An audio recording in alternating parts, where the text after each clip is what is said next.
about all kinds of moons. Okay.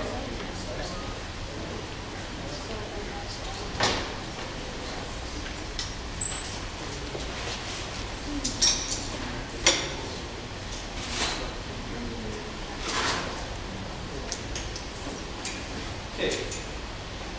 So, and then I told you about 60 years old mystery, and I'm going to tell you about 1,000 years old mystery. And you probably know this mystery or this puzzle very well, which is the question, is the moon made out of cheese? And this is an important question that I'm going to discuss in a sense, but I'm going to discuss not just our moon, whether it's made of cheese in a sense, I'll explain more in detail, but also the other moon, especially the moons that we see around the giant planets. So, let's begin. So this is mostly about work in progress and kind of trying to learn new things about the formation of moons and their evolution, and trying to look at different scenarios than we're studying until now, in some sense. So I want to talk a bit about all of this. So there are different kinds of moons in the solar system. And I'll tell you what are the regular and irregular moons in a second. There are also other kinds of moons that I worked a bit on, but I'm not going to tell you about, including Mars or the moons of asteroids. So let's begin with the moons of the gas giants in the solar system. And we have two types of moons. So Scott actually mentioned the irregular moons. The regular satellites are basically satellites which are on coplanar orbits, very circular orbits. They are close to their host star. And typically some of them are very big, could be even thousands of kilometers in radius and in diameter. And basically, they are very similar to the solar system, to a small solar system around our sun. So that's all the regular satellites. And you can see some of those that we have. All the gas giants have these kind of regular satellites, different ones. Some of them have some peculiarities. Maybe I'll talk about it. But people think they form just very similar to how planets form, or terrestrial planets form. You have some kind of circumplanetary disk, and things go in the disk through collision. They accrete, they grow, and become these kind of regular satellites. Irregular satellites, these are at least 10 times larger. The separation from the planet are at least 10 times larger than that of the regular moons. And they're observed on highly inclined, even retrograde orbits, very eccentric orbits in many cases. And as Scott showed you, you can see this quasi evolution effect that take out all these very high inclination irregular moons, probably collided with a star or the other moons. So these are the irregular moons. And people thought it was much more peculiar to understand those moons as forming like the regular moons inside the inner region of the circumplanetary disk. Because again, they're not in the disk at all, they're eccentric, they're inclined. So people suggested that this come actually from capture of an external object, asteroid, type of an object that were captured into this system, and people suggested a different way how you can capture it.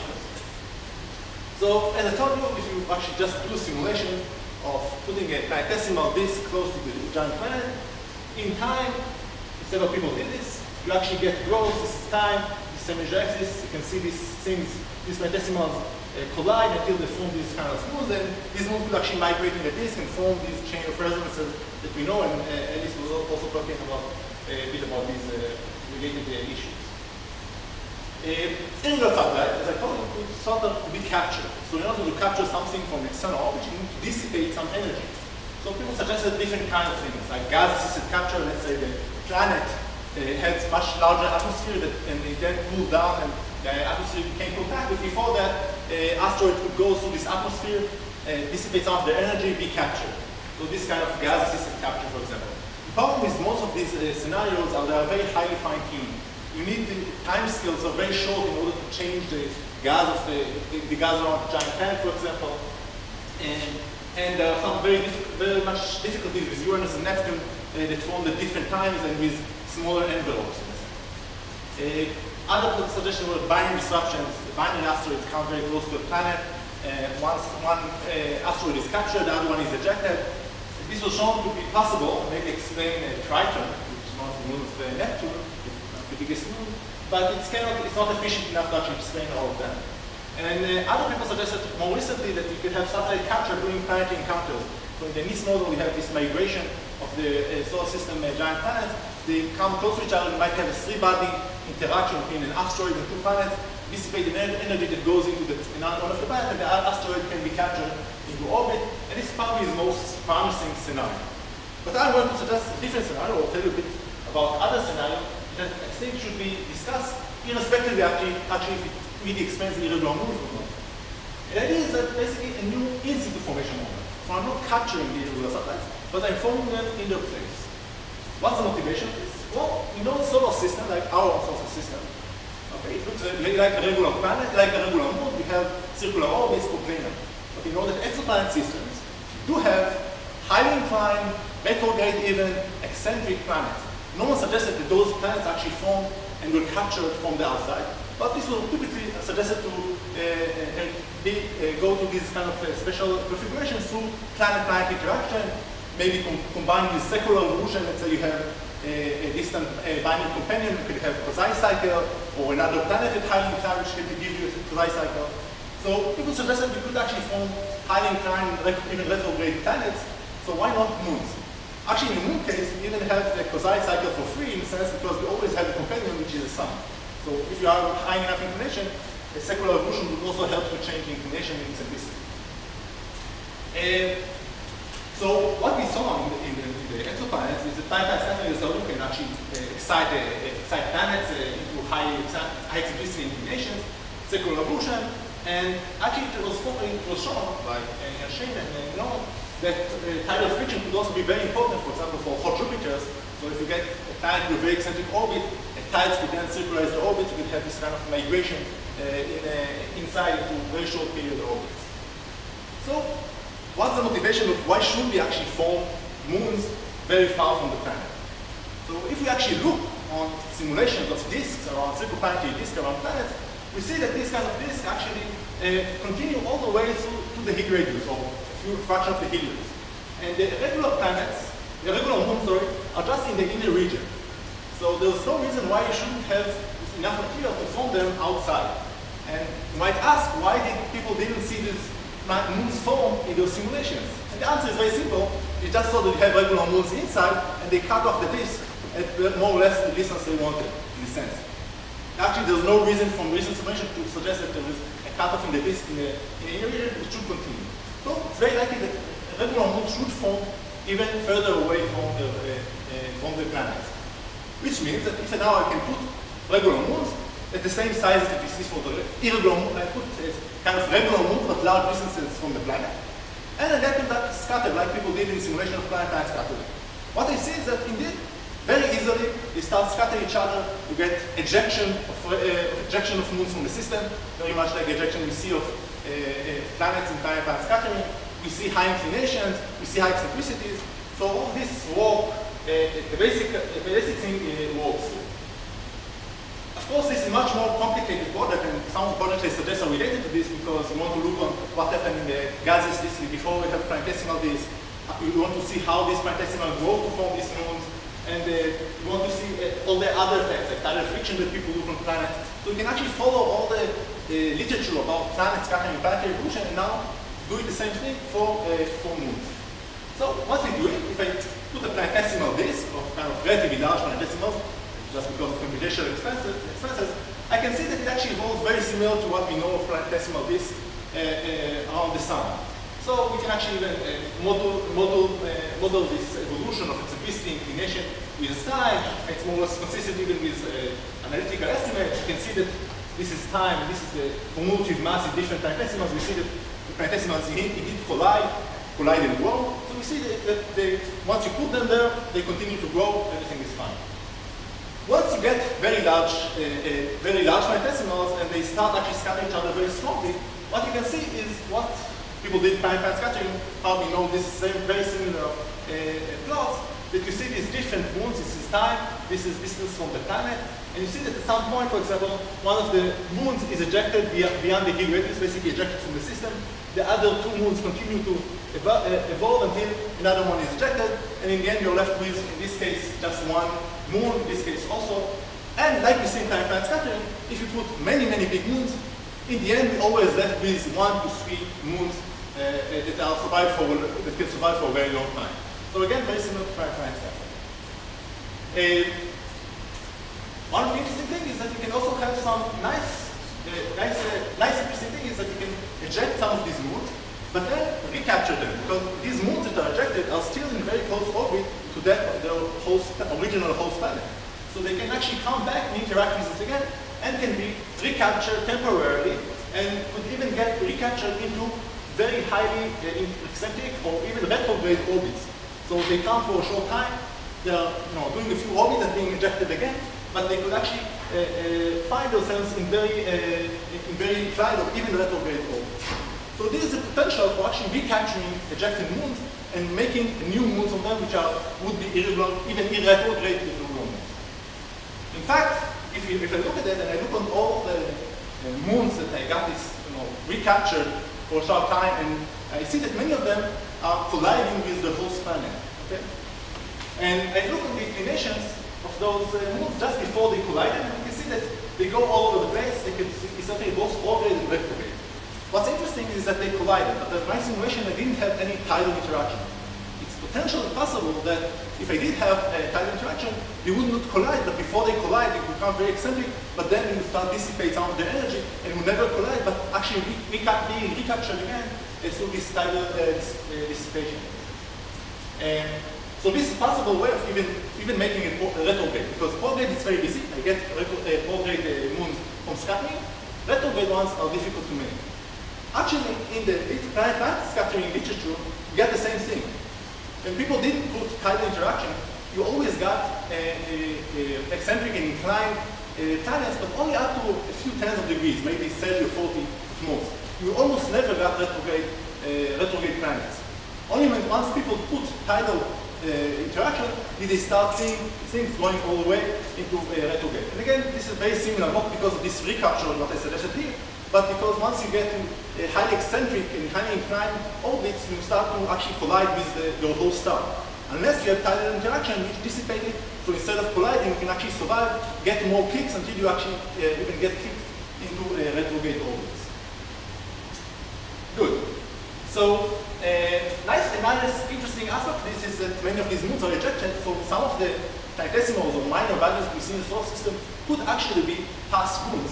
It would be interesting to think about what kind of kinematic or compositional signature you might find or look for to find past moons in the solar system, which are currently not hosted by any planet. Okay, so that was my first subject. My second subject is, so I told you about all these moons of the gaseous giant planets.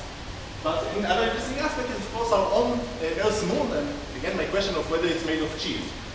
So what's the origin of Earth's moon? And there are many suggested models since the 19th century. People suggested we have some fission, highly fast rotating Earth actually spawns some mass outside, and this mass, debris actually from the moon. So this is the fission model. There's some kind of capture model, very more similar to what we had for the irregular moons that people discussed before. Had some coefficient that actually the Earth and the moon kind of form together through this kind of same material. And we had what is now the paradigm, the giant impact hypothesis, that you have two very big planetesimal. One is Sia, the proto-Earth, and one is something like the size of Mars, colliding with it, ejecting enough material. This material then accumulating forms the moon. All of these kind of models, of course, need to explain many aspects that we see. We have a lot of data on the Earth system, of course. Issues like the lack of very big iron core in the moon. We have very similar isotope composition between the Earth and the moon. And we have issues of inclination, angular momentum, all the dynamics of the system that need to be explained by all of this. For example, the fission scenario needs the Earth to be extremely fastly rotating, and then you need to let it actually slow down so you will see what we have today. And it was really difficult to actually explain this, and most of these models were left behind, and this was the best suggested model, which will explain at least most of the issues. And I mentioned just a few of the problems that I didn't go into that. So this is the giant impact model. We just saw a collision, okay? And you see this debris going around this Sia, this proto-Earth, and it started to form kind of, it's very difficult to see right now, but you see it's this additional impacts of debris But in the end, this debris actually formed a disk-like structure around this proto-Earth, and this debris would then might then accumulate to form this form the moon. The problem is that, okay, and this is the main problem of the giant impact paradigm, is that most of the material that actually goes into orbit is coming from the impact core. Okay. So basically, and what we know from different times in solar system, from material that we have from them, from meteorites, is that different planets have different composition, different isotopic composition. But as I just told you, the Earth and the Moon composition is very, very much similar, which suggests that most of the material did not come from an external impactor, but from the Earth itself. So it's the same kind of material. So this is not consistent with the main suggestion of the model of the giant impact. So do we know anything about the interior, or are you talking just about basically? The composition is just from the external parts, of course, okay? Or from Apollo missions, for example, but not from the really. In theory, we just know about the issue of the core, iron core, or something like that, but not about isotopes, of course. So actually, there were recent suggestions in 2012 by Mattia Klug and Sarah Stewart and Robin Canuck that actually might solve this. And this solution is actually kind of going to this fission suggestion. That the fission, for example, in fission, this fast rotating Earth, the material would come from Earth. So the idea there was that you could actually, they showed that there is a way that you can actually form a very fast rotating Earth. If you have a very fast rotating Earth, and then you have an impact, it's enough that you have a smaller impact, or very different, that enough of the material is coming from the Earth, because it's fast rotating, almost it's breakup velocity, so you don't need much in order to start ejecting material from the Earth itself. So you spawn this material, and then you can actually form a moon from this material. Then, of course, you still need to slow down the Earth, which is another difficult problem, but then they suggested another model where you can actually, through evacuation, you can actually slow down the Earth. Since then, people said that there are problems with this issue, but anyway, but this is one possible solution for this, and you can then get kind of in a sense, a hybrid fission and giant impact model. One thing I ask myself is this actually really a problem in composition? Okay. So people know that different planets in the solar system have different compositions, but the impactor, by definition, had to have a crossing orbits with the proto-Earth. So maybe the impactor actually formed in a very similar region where the Earth formed, and maybe it's actually much more similar in terms of composition. The impact is rich or great. No, if the impact is rich or great, I mean opposite the speed of the event, then it will automatically slow down the speed. Yes, but then it would be the wrong direction. You wouldn't get help from the rotation to eject material from there. So you do want them to probably more. So people actually did simulations of solar system-like formation, and they look on kind of so let's color planetesimals from different positions, and let the whole system grow. In the end, you get planets, and you can see kind of the colors are different, the average composition in a sense. And what you see is that different planets do have a different composition, right? So, which is what we see in what we also have evidence from observation. But I ask myself, okay, but what happened just before? Okay, what happened with the impactor? Was the impactor very different from the Earth? So what we did is actually we took in the same simulation, but we took just one step back. And we saw just before the last impact, we looked on the composition of the impactor and that of the Earth, or proto-Earth, after the impact. And this is what we see. This is the cumulative distribution for the Earth after the impact, and this is the impactor just before the impact. And each one of them contains at least 80 I think, for the blue one, and about 150 particles for the blue one. So it's not large statistics because this has a computational cost, but it's actually enough for statistics. And if you actually do a test on those Smirnov two groups test to see whether these two distributions could come from the same origin, we find that they are completely consistent. So we had the various 12 different simulations, and about half of them, okay, the two compositions were actually consistent with each other in that sense. So maybe it's actually not a problem to begin with, and we can even, this goes back to, in the end, to whether the moon is made out of cheese. So in a sense it is, As I said, because cheese is coming from the Earth, and they do have the same composition, and maybe we can now explain why is it made of cheese. Okay, so this is going back to my 1,000-year-old problem. So yes, the moon is made out of cheese, more or less. Now for my final issue, so I just told you how I can explain the no-bound composition, but I just want to tell you that even the giant impact hypothesis is problematic in other sense, that you need to think a bit more generic. In planet formation, this is time, for example, and you see the accumulation of the same kind of simulation that we form solar system, and you see how these planets grow and form these different planets. But what you also see here is that in the last stages you have this, as we know from time formation modeling, that we have these giant impacts. One of them formed the moon, but actually you had many of those giant impacts. We didn't have just one. So people suggested that the Parallel one made the moon. But in fact, if the final one made the moon, it's very likely you actually had many, many previous moons to the Earth.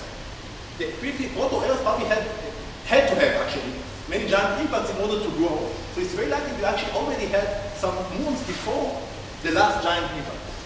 This means that once you had the last giant impact, you might already had a moon. Or each time you had the impact, you might already had a moon before it. It means the moon would actually dynamically interact either with the debris from this giant impact, or if you actually form a new moon, now these two moons could interact. Actually, there's also a good reason for why should they interact, because if you put a moon, because of the time interaction with the Earth, as you know, our moon is actually going away from the Earth on a very long time because of the tidal interaction. So if you put it, but the interaction becomes smaller and smaller as you go further away from the Earth. So if you put now a new moon close to the Earth, because this is where it formed after a giant impact, and you had the previous one, so the second one would actually be faster, in a sense, would evolve faster than the previous one, which means that actually the separation becomes smaller. And Scott just told you about the instability. If they're coming close enough, they would become unstable, and the whole system would actually interact chaotically. The moons can either collide with the Earth, or eject each other from the system. Actually, now going back to my irregular satellite in situ formation becomes very similar. So in a sense, our moon formation and evolution might have formed not just as giant impact, but as evolution of many, many moons over time. Okay? And again, we have some of the projects I suggest related to all of this scenario. We did some SPH simulation of giant impacts, like the movie that you saw, that was by Robin Carr, not ours, but we had very similar ones. And we put the previous moon already there during the impact, and we put it at different distances. So first of all, what we saw is that if you put it at large enough distances, it actually doesn't make any, it doesn't change at all the distribution of material, of the debris of the post-impact. Which means that the previous moons do not kill formation of new moons in that sense. So if you had a moon, you could form a new moon, this principle. Unless this previous moon was very, very close by, which then you would eject some material, but it's very highly unlikely because the time scale between these giant impacts could be hundreds of thousands of years, enough time for the moon that formed to tidally evolve away from the Earth. Okay, so you have a moon, no problem, you could actually form a new moon. Then we did dynamic interaction.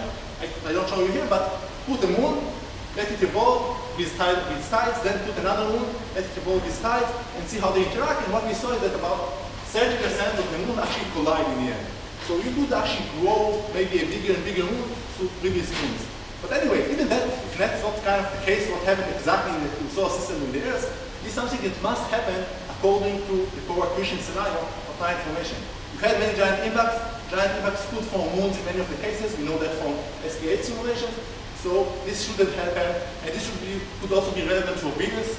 Maybe, for example, moon collision with Venus could actually change its speed, for example. This could also be relevant, of course, to Mars, and it's too small a moon, etc. So in the end, I just want to summarize. What I told you is about two kind of different number scenarios for the origin or evolution of moons. One is for the moons of the giant planets, and it suggests an in situ origin of regular like satellites, but at large distances, that then scatter each other. And by the way, the regular moons don't scatter each other because if you think about also again the stability criteria, closer to the planet, the velocities are much higher, and actually the planets would become much closer and still be stable. Further away, they are less stable, so this would explain why you should have instability in the outer region and much less in the inner regions. This is also known from planet-planet scattering. previous moons of Earth. Okay, and I told you actually two things. One about maybe explaining the cheese problem, or as they call it, is not a problem. But the other thing is that it suggested that multiple moons, or the Earth could have had previous moons, actually very likely to have had one, and they might, some of them actually found themselves inside our current moon. So maybe it's not the moon, our moon is actually not one giant impact, but many giant impacts. By the way, this could also be interesting for the issues of the composition, because if you form it over time, over a long time, so many giant impacts, so in a sense, this moon also grown with the Earth. So this is another hybrid model. We have both the giant impacts, and you have a core accretion. So you both get the composition problem solved, but you also solve other issues like the iron core mantle issue that is solved by the giant impact model. So with that, I would end, and thank you very much for your listening.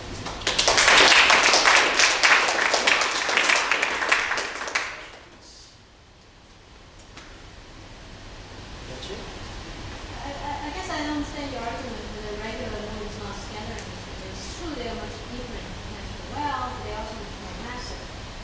So in terms of interactions, they may Okay, sorry, maybe I missed a step. First of all, the moons that they put further away, they couldn't put the small ones like you see today, but also put one as big as you see for the regular region. Okay? So this is why they were stable. Were unstable, and the inner ones were not. So you're not forming the current day small irregular moons. Right, so this is important. So this is important caveat of the model. If you actually want to explain what we see today, because what we see today is that the regular moons, some of them are very big, and the irregular moons, all of them are small. So they are coming from families, so they might be originated from larger ones, but even the larger ones were not as large as the really big ones that we see later on. So this is one and open question about this scenario. And maybe the more bigger moons have later on evolved in the disk, for example, and migrate each side, or collide with each other and scatter. I don't know. Maybe this is the main problem with the whole model to begin with. Okay.